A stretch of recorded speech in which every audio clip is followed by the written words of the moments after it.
Je vais te montrer un exercice méthode pour appliquer les notions du chapitre 1 de mécanique, description d'un mouvement, décrire un mouvement, mouvement d'un système. Donc le chapitre dans lequel on t'explique les notions de vecteur position, vecteur vitesse, vecteur accélération, les types de trajectoires et toutes ces choses-là qu'il faut savoir bien manipuler pour savoir décrire le mouvement d'un système. Donc on va faire un exercice pour interpréter des graphes, c'est un peu le propos de l'exercice que je vais te montrer. Comme d'habitude, si l'exercice que je te propose dans cette vidéo te plaît, n'hésite pas à partager cette vidéo, n'hésite pas à t'abonner à ma chaîne si tu n'es toujours pas abonné. Et si tu veux aller plus loin que les simples vidéos YouTube pour faire des cours de maths ou de physique-chimie, des cours particuliers, n'hésite pas à me contacter, regarde sur mon site tout ce que je te propose. Il y a plein de choses possibles pour aller plus loin et approfondir les notions.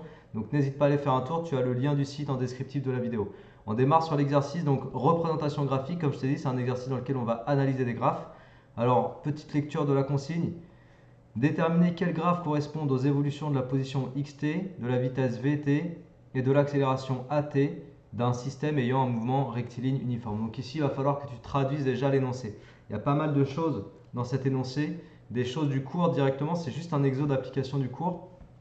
Donc bien sûr, il faut que tu sois à l'aise sur ton cours de mouvement d'un système, donc mécanique 1.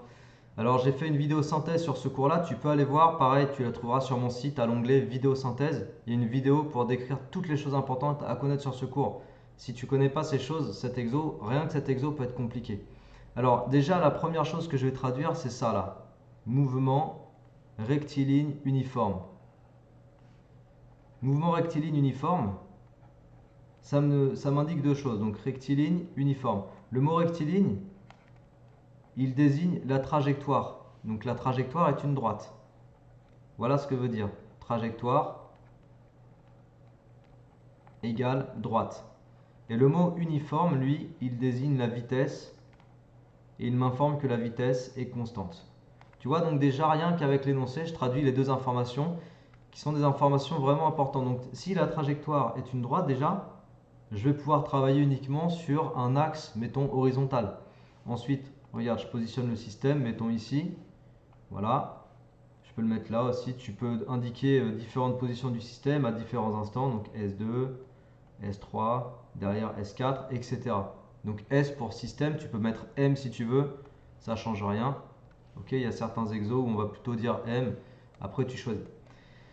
Alors, ensuite, je vais représenter la vitesse. La vitesse, il faut savoir, dans le chapitre mécanique 1, mouvement d'un système, on te l'apprend, que la vitesse, c'est toujours tangent à la trajectoire en tout point de la trajectoire. Donc, tangent à la trajectoire, par exemple, là, S1, la vitesse V1, elle sera ici. Ensuite, si je veux tracer la vitesse en S2, elle sera comme ça. Et comme ton mouvement est uniforme, ok, rectiligne uniforme, alors la vitesse est constante. Donc tes deux vecteurs, ils sont censés être de la même longueur. Idem pour le vecteur V3, vitesse au point S3, vecteur V4, vitesse au point S4, etc. Autre chose, comme on est sur un mouvement à une trajectoire rectiligne, le vecteur vitesse,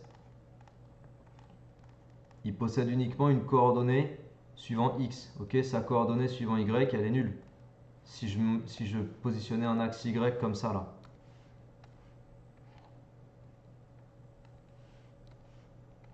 Ok, si je positionnais un axe y comme ça, vertical, il n'y a pas de coordonnées suivant y parce que mon vecteur vitesse est horizontal. Idem pour le vecteur position. Le vecteur position, tu as son abscisse x, ou xt si tu veux, et puis son ordonnée yt, elle est nulle. Si je décide de dire que l'origine de l'axe vertical est ici, alors ça veut dire que tous les points, ils ont pour ordonnée 0, d'accord? Donc on travaille uniquement sur une dimension, la dimension de l'axe OX. Bon, on va traduire un petit peu donc. Les informations, on continue à les traduire pour pouvoir aller ensuite localiser quel graphe correspond à quelle fonction, Vx, xt ou ax. At, pardon. Donc en fait, les choses à connaître du chapitre de mécanique, je vais te les indiquer ici. On sait que V, c'est la dérivée du vecteur position par rapport au temps. Donc, Vx, c'est la dérivée de x par rapport au temps. Ok? Vx, c'est la dérivée de x par rapport au temps. Et Vx, c'est une fonction constante. Pourquoi c'est constant? Bah parce qu'on a dit ici que le mouvement était uniforme, rectiligne uniforme. Donc V est constante, Vx est constante. Du coup, qu'est-ce que je vais pouvoir dire? Bah, je vais pouvoir dire que la dérivée de x par rapport au temps, c'est une constante. On n'a qu'à l'appeler, je ne sais pas moi, grand C. Ok, c'est comme constante. Du coup, la fonction x par rapport au temps, on va l'appeler C1, d'accord? La fonction x par rapport au temps, c'est quoi? Bah, c'est une fonction affine. Et qu'est-ce que je fais ici? Je fais ce qu'on appelle une primitive. Ok, je recherche la fonction qui va me donner C1 quand je veux la dériver. Est-ce que cette fonction-là, si je la dérive par rapport au temps, est-ce qu'elle me redonne bien C1? Donc je dérive par rapport au temps. La dérivée de C2, qui est une constante, ça fait quoi? 0. La dérivée de C1 fois T par rapport à T, bah, ça fait C1. C'est comme si je te demandais la dérivée de 2T par rapport à T, ça fait 2. La dérivée de moins 5T par rapport à T, ça fait moins 5. La dérivée de pi T par rapport à T, ça fait pi. C'est comme les fonctions affines classiques que tu apprends en maths. Et bien là, la dérivée de C1 fois T plus C2, bah, ça fait juste C1. Donc, si la dérivée de x par rapport au temps vaut C1, par primitive, j'ai bien la fonction xt égale C1 fois T plus C2. C'est donc une fonction affine.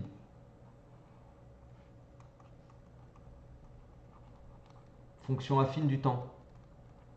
Ça veut dire que la représentation graphique de x par rapport au temps, ça va être une droite oblique.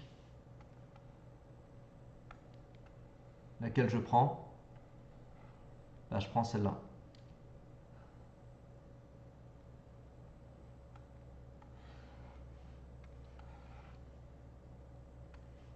Ok?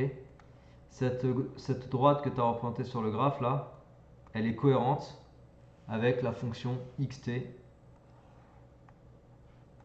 qu'on a mis en évidence par recherche de primitives. Tu comprends le type d'exo? Donc un exercice comme ça, en fait, encore une fois, il nécessite que tu connaisses tes relations qui te sont données dans le chapitre. Il faut que tu saches d'où ça sort pour mieux les retenir. Et après, il faut que tu saches les manipuler. Là, j'ai démarré de l'équation comment dire, oui, de l'égalité vectorielle entre vitesse et vecteur position. Et après, je suis passé sur l'utilisation directement des coordonnées. C'est pour ça qu'en début de vidéo, au début de l'exo, j'ai préféré manipuler les vecteurs et te donner leurs coordonnées. Moi, je choisis de faire comme ça. Il y a des profs qui iront peut-être un peu plus vite, mais du coup, ce sera peut-être pas compréhensible. Bon, après, à toi de voir ce qui te convient le mieux comme pédagogie. Ensuite, toujours dans la même démarche, on va regarder la relation entre l'accélération et la vitesse. Donc, le vecteur accélération, c'est la dérivée du vecteur vitesse par rapport au temps. Donc, l'accélération AX, alors là, je n'ai pas rajouté tout à l'heure le vecteur A, mais le vecteur A, donc, il a une coordonnée AX, une coordonnée AY qui vaut 0. Pour les mêmes raisons qu'au-dessus, on avait dit que les coordonnées suivant Y c'était 0, parce qu'il n'y a pas de mouvement en fait suivant l'axe Y. Donc AX égale la dérivée de Vx par rapport au temps. Mais Vx, on a dit que c'était quoi? Vx, on a dit que c'était une constante, on l'a déjà dit ça, que j'ai appelé C1 ici. Ça te donne quoi la dérivée d'une constante? Puisque AX c'est la dérivée de Vx par rapport au temps, ça a donné quoi? Donc AX qui est la dérivée de Vx par rapport au temps, ça va tout simplement être égal à 0. Bah oui, la dérivée d'une constante par rapport au temps, c'est 0. Ça veut dire que la courbe qui va représenter AX dans notre repère, la voici. C'est la courbe numéro 3. Tu vois en fait que la courbe numéro 3, c'est une courbe qui est localisée sur l'axe des abscisses. Ça veut dire que elle a pour équation y égale 0. On va la mettre avec AX. Hop, hop.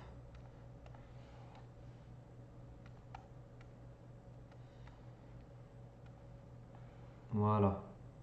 J'agrandis. En fait, là, la courbe, elle est ici, là. On la voit en bleu.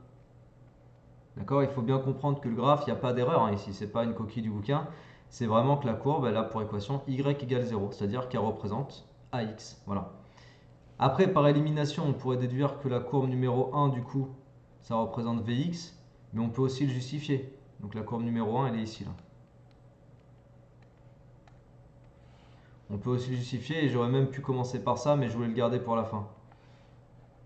Pourquoi est-ce que c'est Vx? Bah, parce que tout simplement, là, tu observes une droite horizontale, c'est-à-dire une fonction constante dans le temps. Et quelle est la fonction constante? Bah, Vx. Vx égale une constante. Donc, droite horizontale, entre guillemets, différente de celle d'équation y égale 0. Parce que y égale 0, ça me donne aussi une droite horizontale. Mais Vx égale constante, mais différente de 0. Parce qu'on te dit que le système, il a un mouvement rectiligne uniforme. Ok, on ne te dit pas qu'il est à l'arrêt. Parce que si la vitesse est nulle, le système est à l'arrêt. Mais là, on exclut le fait que V soit égal à 0 parce que le mouvement est rectiligne uniforme. Voilà, je pense que c'était tout pour cet exercice. Donc encore une fois, pour cet exo, il est absolument nécessaire que tu connaisses les relations entre les vecteurs vitesse, position, accélération, que tu saches un petit peu manipuler des histoires de dérivées et de primitives légers. Tu vois ce qu'on a fait ici, ça reste assez léger en fait. La dérivée de x par rapport au temps, c'est une constante. J'ai déduit que la fonction x du temps, c'est une fonction affine, puisque c'est les fonctions affines qui me donnent des constantes quand je les dérive. Donc ce genre de choses, il faut que tu saches les faire. C'est l'entraînement qui va te permettre de faire ça de façon fluide. Mais il faut aussi que tu maîtrises le contenu du cours. Si tu ne maîtrises pas le cours, ça va être compliqué, surtout quand on va passer sur des exos un peu plus approfondis. Donc si tu as besoin de voir le cours, si tu as besoin de comprendre le cours et de maîtriser l'essentiel, regarde la vidéo synthèse, tu la trouveras sur mon site. Tu as le lien du site en descriptif de la vidéo. Tu as vraiment tout ce qu'il faut, n'hésite pas à aller faire un tour.